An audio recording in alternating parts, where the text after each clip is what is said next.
Tere hommikust! Täna oleme Narvas, pähklime terviserajal ja kuna Eesti on lund vähe, siis siin paistab lund olevat. Ja tabame rajalt inimesi ja vaatame siin ka suusatajaid. Et ohoo, meil on rajal kultuuriminister Indrek Saar. Tere hommikust!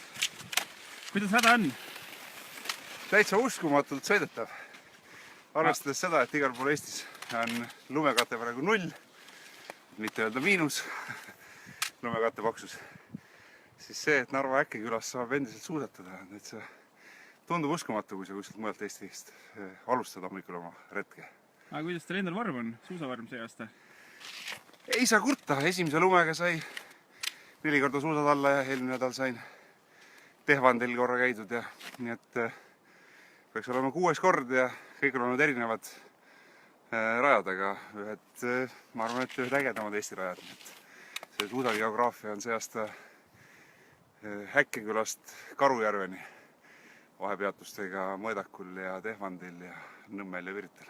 Aga täna õhtul südaööl lõpeb eelregistreerimise ootusvooruga Tartu maratonil. Kas te olete kirjas juba?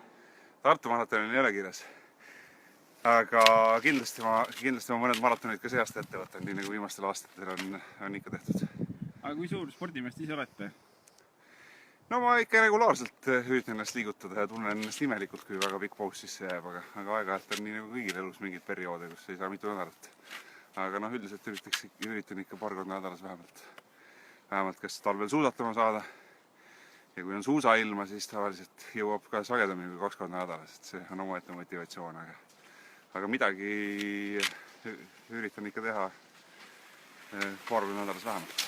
Aga mõeldes nüüd sellele, et täna hommikul oli ka siuke vihmane ilm ja Tallinnas sadas ka kõvasti, et mis toob teid õue liikuma selle asemel, et mugavalt toas käib ja kuskil jõusaalis hoopis olla?